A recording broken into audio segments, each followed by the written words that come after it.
Welcome to the Scandinavian Mind podcast, our weekly show about how technology is changing the creative industries. Today on the program, what's going on at Helsinki Design Week? We are in the Finnish capital to visit the design fair, Habitare, and the rest of the events around town. We have been talking to designers and entrepreneurs about the role of new regulations in procurement, the rise of new innovations, and why academia plays such a big role in the Finnish design community. Among the people we will hear from in this episode is Marianne Goebl, Managing Director at Artek, Hilda Rantanen, Co-founder and CEO of Materialisting, Ervin Latimer, founder of Latimmier, and Casper Vissers, CEO of Basta. My name is Konrad Olsson, Editor-in-Chief and founder of Scandinavian Mind, and with me is my dear colleague Johan Magnusson, calling in from our favorite town, Helsinki. How are you, Johan? I'm very good, thank you. The Nordic tour continues. You just went to Oslo, and here we are from Helsinki, a week full of events, exhibitions, trade fairs, and such. I have to correct myself as well. I just went to Oslo, and I think Oslo is coming up there as a favorite town. I thought it was a beautiful event last week during Designer Saturday, experiencing everything that's happening in the Norwegian capital. New designers, new innovation companies, a lot of talk about sustainability. But let's just call it a rise of kind of Nordic design at the beginning of the season. I feel like there's a really strong wave. We also had the pop-up edition of Stockholm Design Week happening before that. But let's talk Helsinki. What are your initial impressions from this edition of Helsinki Design Week, Johan? Quite many. We've had the time to experience a lot of different activities and such, but in general, we continue to see a slow rise for innovation and sustainability. And it's clear that coming new legislation is already affecting the daily operations and how designers and entrepreneurs need to rethink their establishment, their ventures, in order to stay relevant. And that is, of course, driven by the young entrepreneurs, the startups, the design students now about to enter a very, very competitive market. As so many other times, the younger generation is taking over and changing things to the better. For sure. I feel exactly the same thing. And it's interesting because we've talked so much on this podcast about the regulations happening for the fashion industry. But it's interesting to see that the same thing is kind of it's a wave coming towards the design and furniture industry as well. There's a lot of discussion around that, and with that also a lot of kind of insecurity and worry as well. But as you mentioned, I think the role of the designer also is changing due to this. Designers has so much more to sort of account for. What they sort of the role of the design decision is really changing. Do you see the same thing in Helsinki? Definitely. Like 10, 15 years ago, you were a designer. Now you're an entrepreneur, and you need to stay updated on regulations. You need to take care of your 4 or 5 social media accounts. So it's a lot more variation in a designer's life now. So I'm quite impressed. I wonder how many hours they have per day. Exactly. The toolkit has definitely expanded for design entrepreneurs. All right, we have a string of people you've been talking to around town this week in Helsinki. So let's just dive into it. The first one is Marianne Goebl, the managing director of Artek, legendary Finnish design company. Tell me, what was the setting like when you met with Marianne? Of course, every time you're in Helsinki, no matter the topic, basically, but of course, even more during Design Week, the legacy of Aalto is always present, and perhaps even more so now. We're celebrating, or not we, but we can say we are celebrating his 125th anniversary. So last night we went to Studio Aalto, his design studio, or the couple, the Alto couple's design studio, for a dinner to celebrate his legacy. And of course, if we were to pick one brand connected to Alto, that would be Artek. And for them, it's also very special because, as Marianne will mention, Stool 60, the icon, is celebrating its 90th anniversary. So they also celebrate this year. Wow, good stuff. All right, let's get into it. Here's Marianne Goebl, Managing Director at Artek. And for Artek, it's a special year this year. What can you say, the jubilee? It is indeed. We're celebrating 90 years of Stool 60, the humble wooden stool, but maybe also the most essential pieces of modern furniture. How important is it for you? It's quite important for us because I think Stool 60 is a bit symbolic for what Artek stands for. It's really at the core of our collection. And so we've been celebrating with many different activities and also anniversary editions. Yeah, you invited Forma Fantasma to curate a special range. What can you say about it? It started as a research project. So we've been working with Forma Fantasma for about 3 years now to get a better understanding of the Finnish forest, which is our ecosystem, if you want, because Artek produces the majority of the furniture still in Finland from Finnish wood. And so from this collaboration with them, we learned how to better embrace the diversity of the forest and use more of the forest to make long-lasting products. And the result is that we are actually widening our wood selection. So if you look around in the furniture industry today, most pieces of furniture are very homogeneous. They don't show any traces of nature, no natural features like knots or insect trails or darker wood. And we have come to the conclusion that this is a bit of a problem because it means that a lot of the tree is not being used for long-lasting products. And so we have defined a new wood selection. We call it wild birch because it's a much more vivid selection of the wood that we're using now. And we showed it first this week during Helsinki Design Week on Stool 60. What's your view on the week? How has it been, the reception for the launch and the week in general? It's full of energy. It's this back to school moment after the summer. And I think there's a lot of interesting activities all over town. It feels, it's full of energy. Many people, also international crowd, but also what I love about this design week is that it really involves also the local community. So far, we've had very positive resonance on our new wood selection.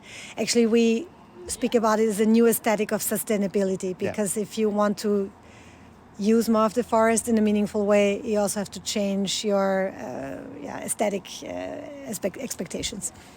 Has the research project with Forma Fantasma finished now with this launch, or will you continue the project? No, it's still continuing. So we have now defined the selection for the stool, but we are working on expanding it also to other products in our range. So it's an ongoing collaboration.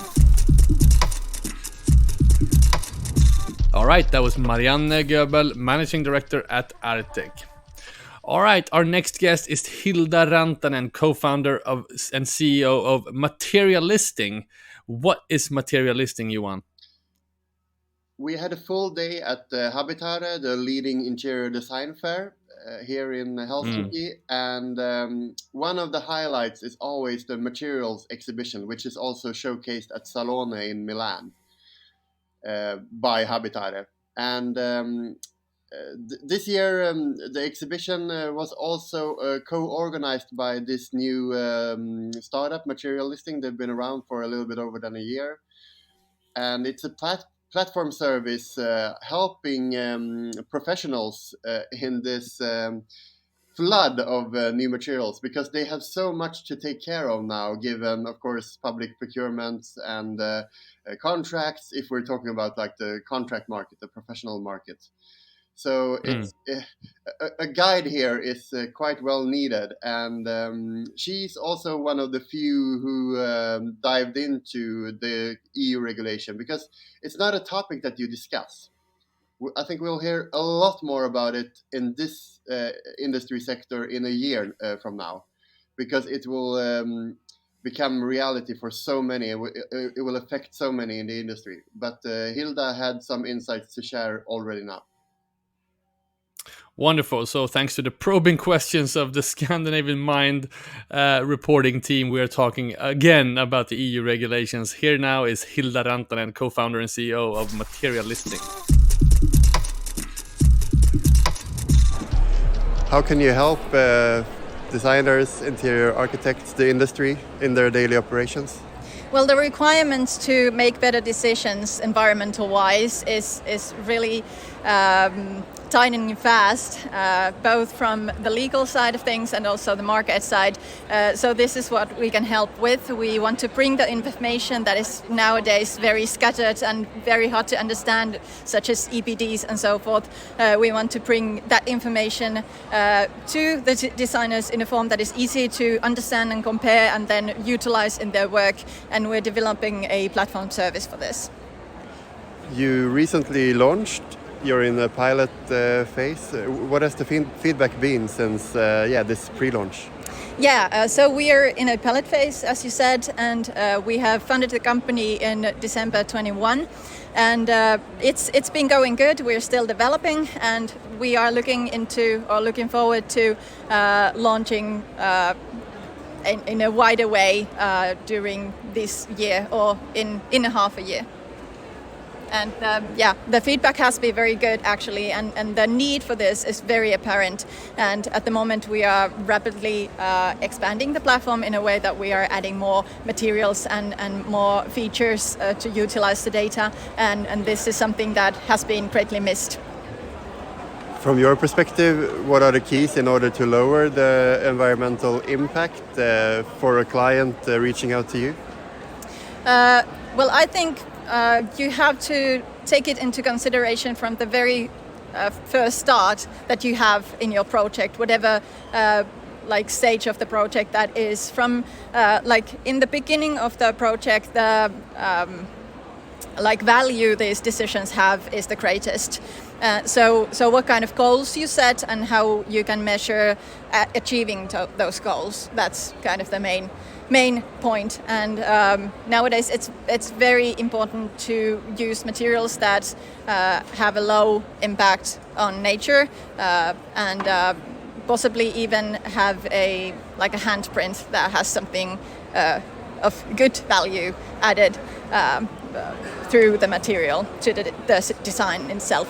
But yeah, I think it's better to start earlier, and the earlier you can start to discover these things about your plans and incorporate the data into your plans, the better.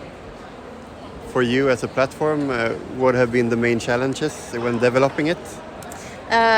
Finding and adding the data, because as I said, it's very scattered at the moment. And we kind of bring it all together and into a form where it's comparable and so it's actually useful. So that's the challenge that we are tackling for the designers. So of course that's a big challenge. But we are moving forward with it, and everything is going pretty much as we planned in the beginning. But yeah, it's a bumpy ride because the whole field is developing so fast, and we have changes in EU regulation and so forth. So the field is changing, and we need to stay afloat, so to say. Does the industry talk enough of the coming EU regulations, you think?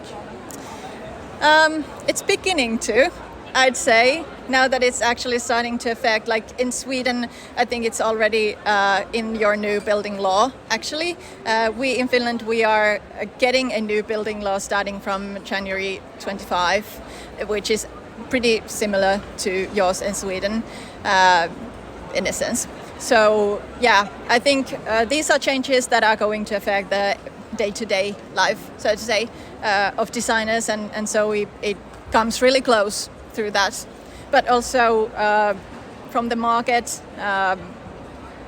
companies who manage buildings or developers or the owners of the real estate, they need to report on their sustainability issues and aspects, and so they need some kind of proof of how, for example, their development actions have, I don't know, affected the nature, and this is data that they need to have. And at the moment, for example, interior changes are not considered anyway, like anywhere, and this is something that we can help with too.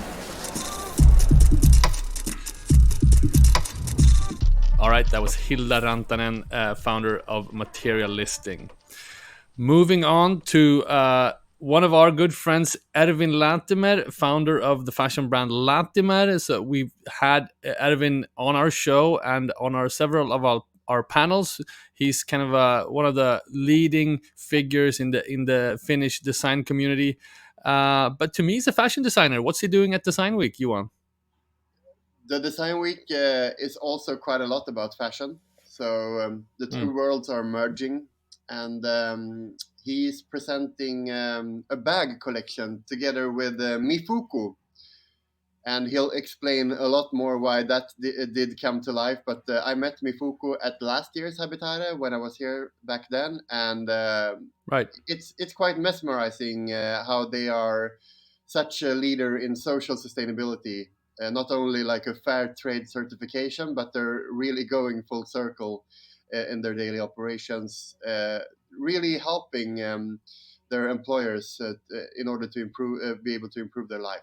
I feel like Ervin is getting the kind of the king of collabs in Helsinki. We saw him during the fashion days in May as well, doing a big collaboration with one of the big sort of commercial retailers in Helsinki. What's the role, do you think, of these types of collaborations for designers in Helsinki and maybe the Nordics? I think it's part of an ecosystem, because the Finns, they care so much about their local market. And then now the young entrepreneurs, we've discussed this several times before, but they have become really good in teaming up with the bigger heritage brands. And that could be in order to, of course, the main reason why you maybe do a collab in general, no matter the sector, to like reintroduce like a heritage brand and make it cool again. And that, of course, can in that process, a young up-and-coming designer can play a crucial part. But it can also be a way for the younger designer to finance the venture, of course. So it goes both ways, yeah. All right, let's hear it. Here is Ervin Latimer, founder of the fashion brand Latimmier.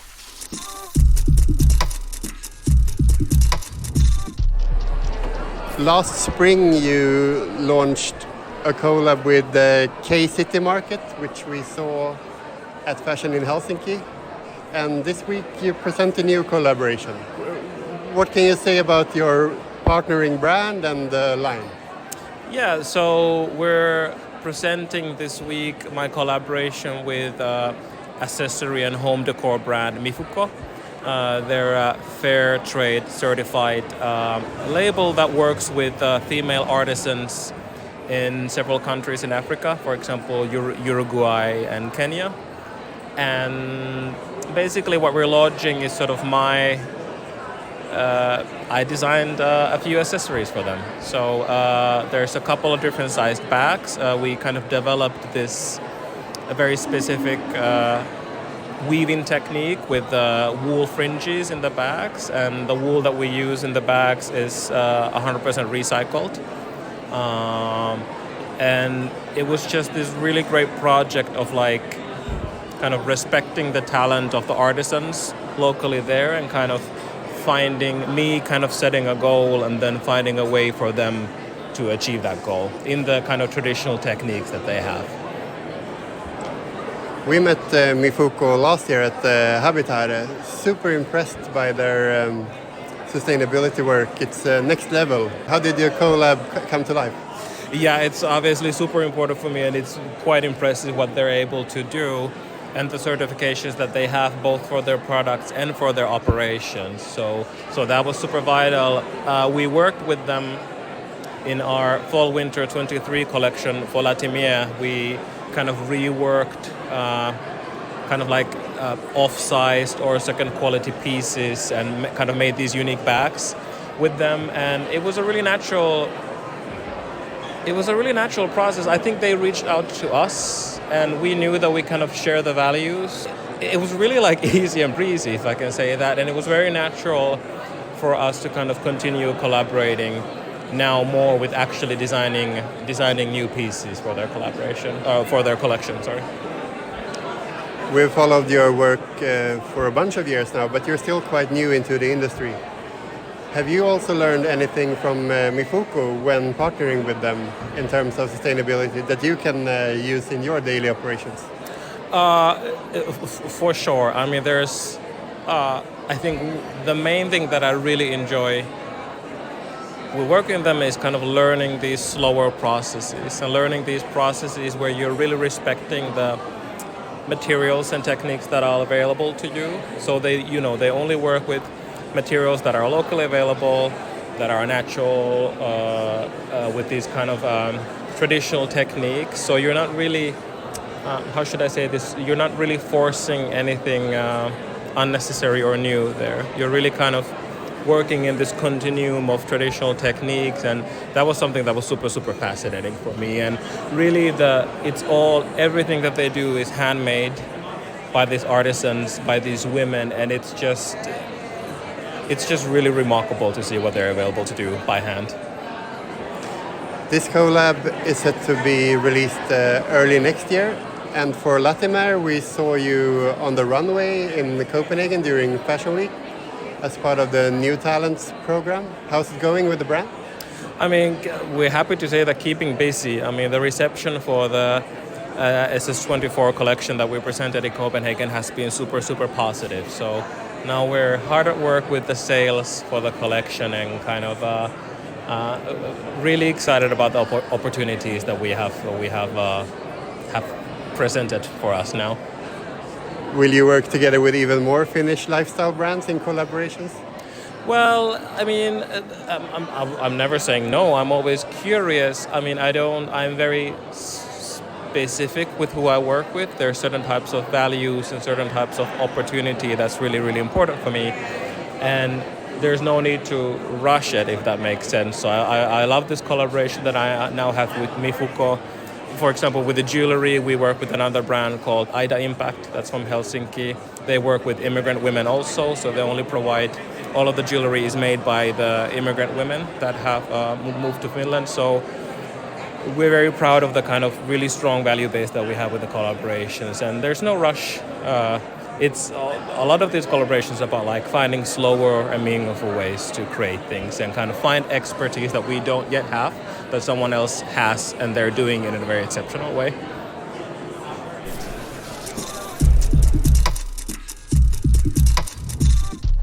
All right, that was Ervin Latimer, Finnish designer and founder of the fashion brand Latimmier. Johan, we're going to end with a bit of a longer discussion. I think the longest interview you did was with Casper Vissers, CEO of Basta. Maybe we should introduce this company for people who don't know about it. They launched almost 2 years ago, and they're an industry disruptor in several ways, which Casper will mention in the interview. And in a very traditional sector, 2 years ago, what they did with modular systems in order to improve transportation of the furniture products was back then quite disruptive. But now we've, of course, had a development. So they need to improve their business in order to stay disruptive, so to say. Interesting stuff. We had a guided tour at Habitare, and what struck me when we were visiting Basta is like a memory from maybe 4 or 5 years ago, before the pandemic, at Stockholm Furniture Fair, where we saw prominent designer Alexander Lervik, one of the leading names in Scandinavia, present a concept for Design House Stockholm, which was based on creating local hubs for production. So the point was that Lervik presented a quite, let's call it simple piece of furniture, which wasn't that advanced to produce. And the idea was to open hubs across the world where local craftsmen could quite easily help the local market, the local consumers, to make this piece of furniture. It turned out, from what I've heard, that it was quite tricky when it comes to logistics to create such hubs. But as so many other times, the Finns are leading. So the next step for Basta in order to stay disruptive is to open local so-called ateliers. Fascinating stuff. Okay, let's hear it from Casper Vissers, CEO of Basta. How would you describe Basta? You're quite special in a quite traditional industry. Yeah, Basta is the name Basta. Of course, we know Basta Pasta, we know Basta Pizza. There's many companies who use the name Basta. But in the furniture world, it's not used. In the whole interior industry, it's not used. Obviously, Basta means, okay, let's stop this bullshit, basically. So it's a bit of an aggressive name as well, where we say, okay, furniture industry, let's please not only talk about making green products, but also really look at the way we produce things. We design things, we produce things, we distribute things. It's all really one big game. So Basta you should see as a new product, not the sofa, but the company. And basically Basta quits with the distance of, let's say, with shipping sofas all over the world, because the sofa is the most environmental unfriendly object of the home because of material choices, foams and stuff, but more because of the large cubic meters they consume in sea ship containers and trucks on the road. So by bringing the sofa close to the people who could purchase the sofa, meaning in Helsinki we make the Basta sofa and it's sold in a circle around the main capital here, let's say of 200 kilometers. If someone wants it from the north of Finland, of course, we still help, because we should not, how do you say, we would love to have different shops in the north as well, but that's way too far to think at the moment. So let's say per country, to start with, one Basta atelier, we call it, where we make the sofas ourselves and sell them in that market and bring them to the consumer with our own van. The persons who make the sofa also deliver the sofa. It's all this. There's a lot of elements. It's also nice for the people, colleagues who work at Basta, that they are proud of what they make, and if they arrive at the consumer, the client, that they can say, yeah, I really make this for you myself. All these connections between making and delivering, we like to embrace. So the whole company is the product, Basta. And we think we could keep concentrating on sofa and a few other products around, like a little table here connected to the sofa. Yeah, that's in hindsight what the company is about and where we think we can make a difference. Yeah. And the plan now is to expand this concept quite aggressively, you have to say. Yeah. What do the next coming years look like? Yeah, well, first and foremost, we need to make sure that the first two, which are now based, so which are founded, the one in Helsinki and one in Amsterdam in the Netherlands, these two need to be profitable, let's say. But we can see already that we will be profitable at a certain stage. So we are looking for the next countries to open. But it will be in Europe. So we will build approximately 20 cities, 20 countries within the next 5 years. And then the 5 years after, another 50. And that means we would have, in 10 years' time, 70 countries where we make and sell and deliver our sofas. When you increase the production, you also increase the emissions, of course. What's your view on this? Yeah, good question. We do increase, but let's say like this. Each sofa sold by Basta versus any other makes a hell of a difference and on the impact on the CO2 output of that product. How? Well, because we don't have to ship, for instance, from Asia to Holland to distribute a sofa, which most Scandinavian design companies do. They say that they are selling Scandinavian design, but what they basically mean is that they are shipping products which are designed in Scandinavia. They ship them into Scandinavia and then they sell them as Scandinavian designs. So it's a bit tricky. In our case, we don't ship at all. We purchase the raw materials close by. If we open London, we will purchase the materials in England. Okay? If we open in New York, we will purchase the materials at that distributor over there. We might use different plywood, the plywood which comes from the US. Here we use birch because it comes from the Ukraine and it comes from the top of Finland. So where we are, we purchase the materials locally. So to give you the answer on the question, where do we make difference? If we add all those components together, plus the materials, you sit here on a fabric which is 100% recycled Coca-Cola bottles or other PET bottles, okay? You sit on a structure of birchwood, which will be there in 50 years' time.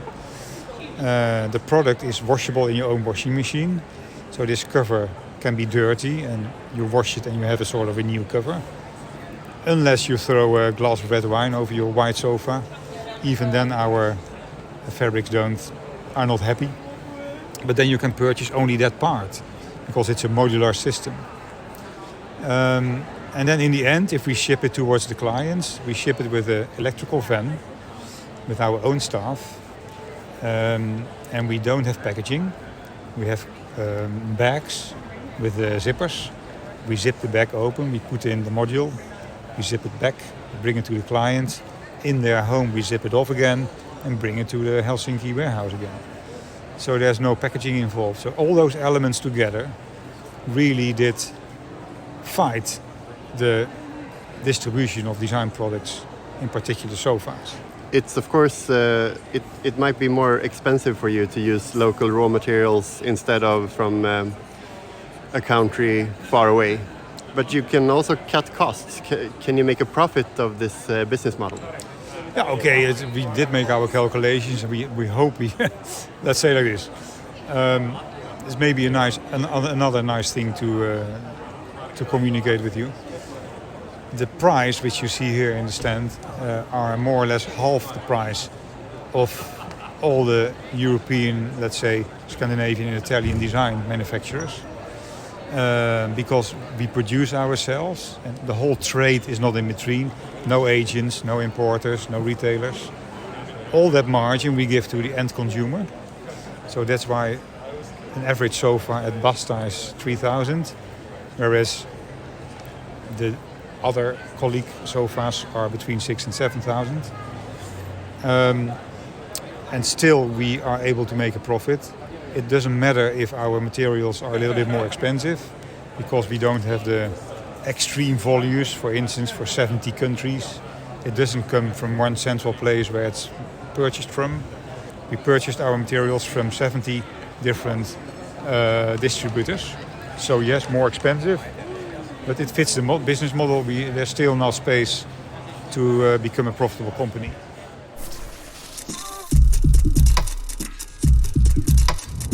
All right, that was Casper Vissers and our last interview from Helsinki Design Week in this episode. Just as a parting words, Johan, are there anything else you've experienced or felt or seen during Design Week that you kind of is memorizing from a personal point of view? So many new names, they have great universities and design schools and a lot of local talent. And then, of course, it remains to be seen whether those talents will go abroad or create their own studio or become hired by the bigger brands. So it's not certain that they will stay in the industry with their own brands. And speaking of new generation, what's quite fascinating for me, of course they have awards here in Finland, just like in any other country, but perhaps not so many or as prominent as in other countries. And my reflection on this is that they focus on working. They don't need any awards in order to stay motivated. Perhaps I'm wrong here, but it just struck me the other day. The focus is on working, but then of course they handed out the Helsinki Design Award to Arabia Comprehensive School, where design and architecture educations starts from the first grade. So it's in their blood, literally in their DNA, and the city they use to communicate how design can create a good everyday life. And after all, I'm here in the country that's been awarded the happiest country in the world for I don't know how many consecutive years. So it seems to work, obviously. Well, they're all about walking the walk rather than talking the talk in Helsinki. Johan, thank you so much for doing this report from Helsinki Design Week. And before we close out, we of course have to plug our string of newsletters that's coming out of Scandinavian Mind right now. Of course, we have our regular newsletter coming out 2 times a week where you get all the news, updates, podcasts, and event invitations, where you sign up at scandinavianmind.com/newsletter. We also have our new verticals, Beauty Innovation, run by you, Johan, our paid newsletter, paid insights newsletter. You can find that at scandinavianmind.com/beautyinnovation. All the insights and invites to upcoming events coming your way there. And we have my own newsletter, my own weekly column called Observations. You'll find that on our website as well. This has been the Scandinavian Mind podcast. Until next week, goodbye. Bye.